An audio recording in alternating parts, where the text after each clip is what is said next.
Com você. Obrigado, gente. Boa noite aí para todo mundo. Rodrigo Noves, aqui na Copag, eu sou o Vince e a gente lançou oficialmente o projeto essa semana, segunda-feira. Fiz uma live lá no Instagram da Copag e a gente veio hoje falar um pouquinho aqui sobre o que é esse projeto e por que esse projeto ele cabe aqui nesse evento tão bacana, que é a versão offline, que é um evento que, para quem acompanha o cenário, para quem veio ano passado, é muito bacana ver o quanto que o evento cresceu, o quanto que as áreas cresceram, o quanto que as áreas de expositores, as áreas de produtores independentes, isso tudo é muito legal para quem acompanha aqui a área. E eu fui convidado pela Copag para fazer o conteúdo do site, como publicar o seu jogo com a Copag, que é um curso dividido em 5 módulos. E, na verdade, eu vou passar primeiro a palavra aqui para o Rodrigo, porque assim, ele que me convidou aqui para fazer o conteúdo. Mas o que é o projeto, como publicar seu jogo com a Copag, e de onde que ele surgiu, de qual necessidade, Rodrigo, que ele surgiu. E depois eu quero falar um pouco do conteúdo aqui. Boa noite, gente. O projeto ele surgiu por uma demanda de... Eu trabalho já há mais de 10 anos na área de prestação de serviço e produção de jogos para a Copag, e eu vi assim, muita falta de informação das pessoas que queriam publicar ou produzir jogos, ou vender sua ideia. Então é um pontapé inicial para profissionalizar ainda mais o mercado, de dar conteúdo, de praticamente a gente quer ensinar, ou pelo menos dar o caminho, de ter uma ideia de um jogo até colocar ele num ponto de venda, numa loja. Então, dividindo nesses 5 módulos que o Vince comentou, cada um deles sobre um tema específico, e realmente é para isso, é para ajudar a disponibilizar esse material gratuito para todo mundo, e ajudar todo mundo a ter melhores resoluções na hora de fazer o jogo. Então, não adianta só ter uma ideia. Quais são os próximos passos? Isso que a gente quer demonstrar para todos vocês.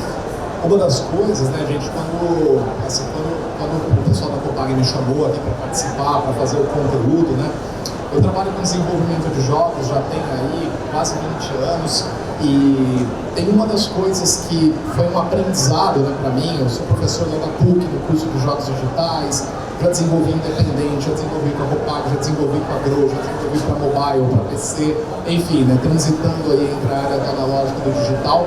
E uma das coisas que sempre foi uma preocupação, que foi um aprendizado, na verdade, e se tornou uma preocupação, que é justamente o que a gente trouxe aqui para o conteúdo desse projeto, era, primeiro, explicar para todo mundo que quer entrar na área o que é game design, o que é essa ideia que pode parecer meio arrogante assim, o que eu vou falar, mas assim, game design, ele é um processo de arquitetura de experiência, que não é diferente da gente pensar cinema, da gente pensar teatro, da gente pensar literatura, da gente pensar publicidade, da gente pensar produtos de entretenimento em geral.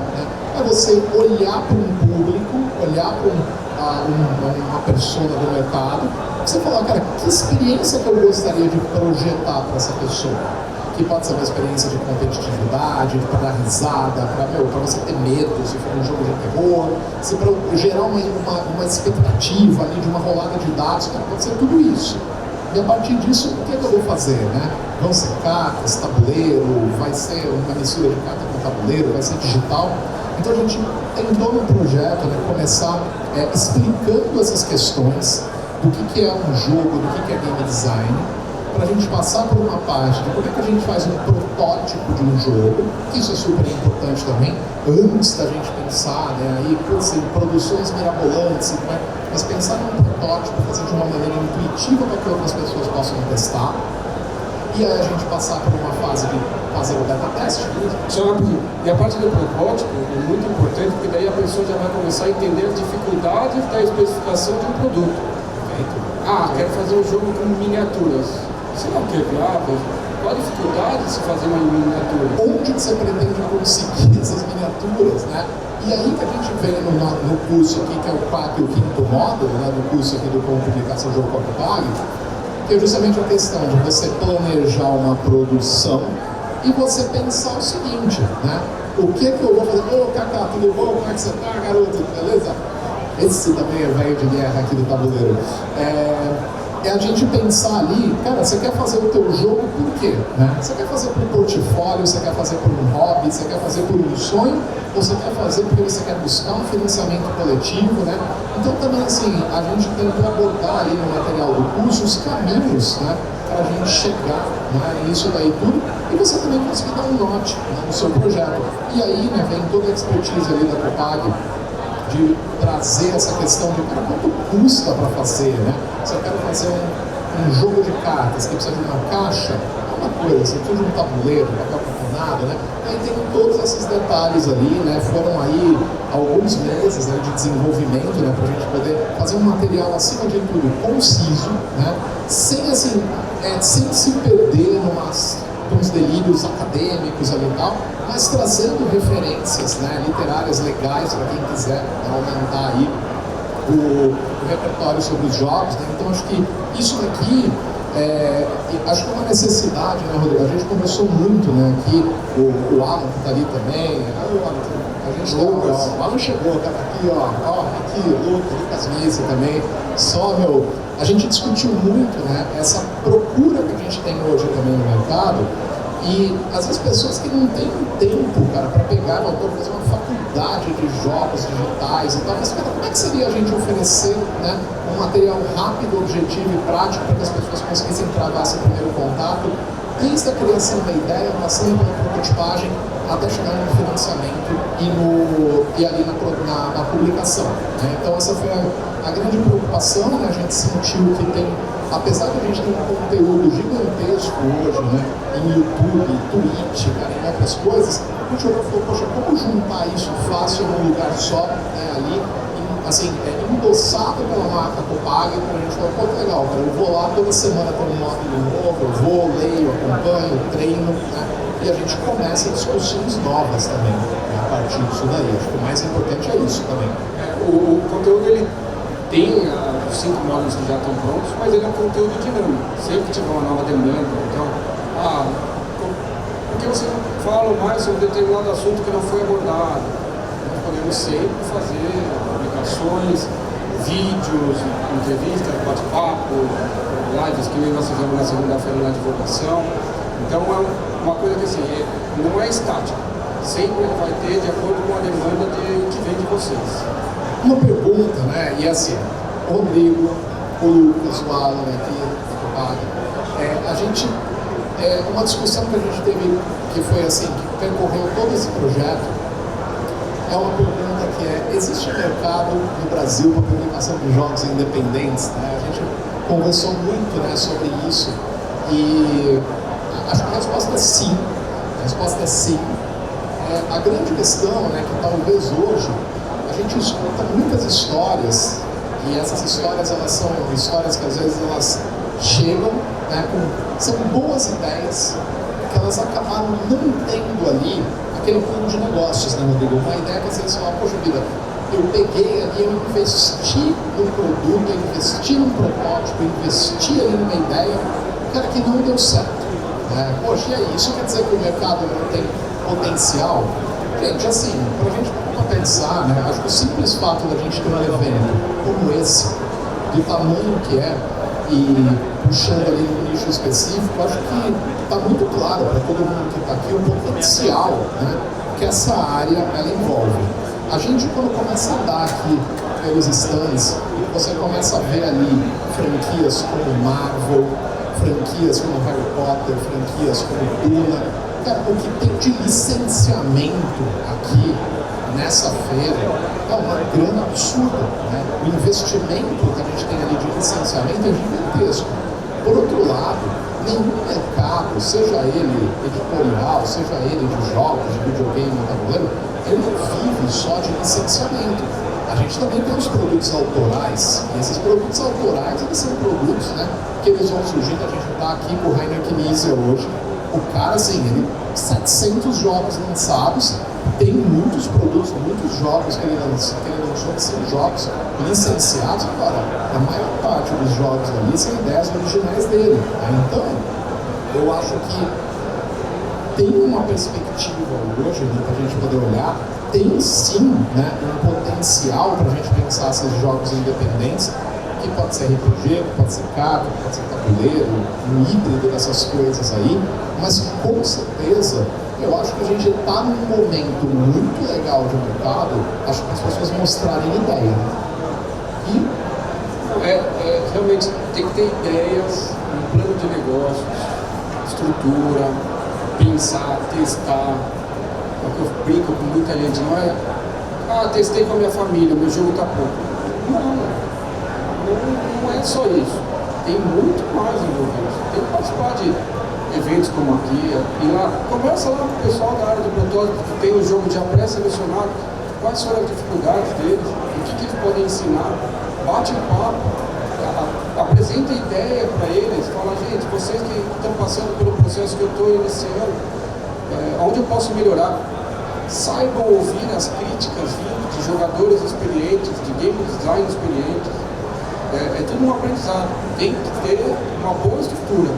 Tem que pensar, tem que demandar tempo, tem que parar e trabalhar mesmo, de fato, porque daí você vai ter muito mais chance de sucesso. Acho que tem uma coisa, né? Isso que o Rodrigo falou, né? Essa questão do saber lidar com frustração, né? Tal. Tem uma coisa que isso aí vem de uma vivência, né? Eu trabalho com duas empresas, uma é a Go Gamers e outra é a Fanati, eles fazem jogos com uma plataforma mobile e fazer um protótipo, né, para você testar no smartphone, ele tem, vamos dizer assim, entre aspas, né, uma praticidade de você poder pegar ali, mandar um arquivo para as pessoas baixarem no celular, testarem e gerar um feedback. E hoje, por mais que você tenha ferramentas aí, como o Tabletopia ou outros ali, você consegue simular, né, um board game digital. Normalmente, quando você vai fazer um protótipo de um jogo físico, você precisa mesmo sentar com pessoas numa mesa. E foi até na segunda-feira que a gente fez a live de lançamento do projeto, né? Uma das questões que a gente trouxe foi justamente essa, né, cara? Num mundo, né, numa indústria de jogos digitais de 220 bilhões de dólares que a gente tem hoje, cara, por que pensar, né, nos jogos de tabuleiro? E aí, não deixa de ser um nicho rentável, né? A pandemia revelou muito isso, cara, pessoas que foram buscar no quebra-cabeça, no jogo de tabuleiro, escape também ali da tela, né, naquele momento. E eu acho que assim, nesse ponto, né, você conseguir fazer um protótipo intuitivo, cara, você consiga fazer um protótipo sólido, que você coloca ali, que as pessoas testam, isso continua sendo um exercício, e que não é um exercício fácil, dá trabalho, né, que não é só recortar papel, mas é você realmente assim, conseguir criar ali regras, dinâmicas, testar e às vezes, cara, tem que rasgar tudo, jogar fora e fazer outro, né? E isso como tudo, né? Envolve tempo, é um investimento financeiro, emocional, de tempo, né? Um monte de coisa. Então, não é um processo fácil, né? Às vezes, assim, isso que o Rodrigo falou, né? Eu brinco, né? Testar com a família não vale, né? Quer dizer, vale, você testa com a família, é legal também, né? Mas o legal não é você testar uma vez, né? Só com você, mas você testar também com 100 pessoas diferentes e você conseguir chegar num filtro, né, ali, que já posso dizer que o Rainer Knizia veio ver minha palestra, cara. Eu estava ali no fundo, eu vou falar para todo mundo que ele veio ver minha palestra, cara, assim, vou pôr no currículo essa daí. Mas isso é uma coisa que eu acho muito importante, né, a gente conseguir criar, né, métodos, a gente conseguir criar padrões, a gente conseguir criar metodologias que a gente consiga cada vez mais fazer um jogo, aprender com ele, jogar fora, trazer de novo, né? E que não é porque assim, a gente hoje tem software de inteligência artificial. Oi? Opa, agora é verdade mesmo, cara, não é mentira. E a gente conseguir, né? A gente conseguir pensar, né, como que a gente vai fazer, mesmo hoje, né, com inteligências artificiais e com tudo mais que a gente tem, cara, como é que a gente consegue fazer protótipos cada vez melhores, que geram beta-testes cada vez melhores e que vão gerar produtos cada vez melhores? Que necessariamente, né, não são os jogos que vêm com muitos componentes. Eu acredito que hoje, né, o espaço que a gente tem no mercado, principalmente hoje no mercado brasileiro, existe um espaço gigantesco que a gente consegue trabalhar pensando no quê? Pensando que tem hoje muitos jogadores ali que o que querem é uma experiência casual, uma experiência rápida, né? Uma experiência ali que seja uma experiência divertida, de família, que tem também quem gosta de um jogo com maior complexidade, que tem ali. Eu acho que assim, e nisso tudo entra o que o Rodrigo falou da questão de um plano de negócios, né? A gente conseguir olhar para o mercado, a gente conseguir olhar para o público, a gente conseguir entender desejos, necessidades, né? Eu sou da área de marketing, eu sou formado em marketing, então assim, eu olho muito por esse lado. Então, é você conseguir fazer esse mapeamento hoje, trazer esse mapeamento junto com a tua ideia. E o projeto aqui que a gente está lançando é um projeto que assim, não tem uma intenção de dar uma receita de bolo, fazer um jogo, porque isso não existe. Mas tem um know-how ali, tem uma experiência, tem casos, tem referências bibliográficas, referências de jogos, para tentar ajudar quem quer entrar nesse mercado de cabeça, quem quer produzir ali o seu primeiro jogo e tentar dar um caminho das pedras para fazer ali isso da melhor maneira possível. Acho que esse é o grande ponto. Preparar, deixar mais preparada a ideia para conseguir apresentar, seja uma editora, preparar uma campanha de financiamento coletivo, seja publicar próprio, com dinheiro próprio, numa editora independente. Tem que estar bem estruturado, tem que se dedicar tempo para ficar bom. Eu queria trazer aqui o Rodrigo para ele. A gente fez essa pergunta na segunda-feira, mas acho que é sempre legal retomar isso daí. Do ponto de vista, né, o Rodrigo que está lá na Copag, né, e hoje assim, a Copag hoje ela produz muito, né, produz baralhos para jogos de outras editoras, né, tem toda uma linha hoje ali de jogos de cartas, de board games e tudo mais. Do ponto de vista, hoje, Rodrigo, assim, do ponto de vista de produção e de quem procura a Copag hoje, né, com uma ideia, com alguma coisa, o que são aqui, né, algumas dicas aqui, insights e conselhos que você traz ali, você que está ali, né, está no dia a dia ali trabalhando, está vendo essas coisas chegarem ali, quais são as dicas, quais são os conselhos para quem quer atuar nesse mercado? Eu acho que a primeira é definir as especificações técnicas do seu produto. Então, vamos começar por cartas, que é o principal know-how da Copag. Qual vai ser a quantidade de cartas do seu jogo? Qual o tamanho de cartas? Qual o material das cartas? Começa por aí. Vai ter punchboard? Quantas peças no punchboard? Vão ser quantas placas? Quanto mais placas só precisa de punchboard, mais caro vai ficando. Então, vai fazer várias peças diferentes dentro do punchboard, vai precisar várias facas diferentes. Não daria para você colocar tudo do mesmo jeito, é uma maneira de baratear e viabilizar mais. Vai ter tabuleiro, tem que saber qual o tamanho desse tabuleiro. Então vocês vão ter que colocar, imprimir, nem que seja uma impressora de carta, para testar se as peças vão ficar dentro do tabuleiro. Qual vai ser o tamanho? Quantas dobras? Tá?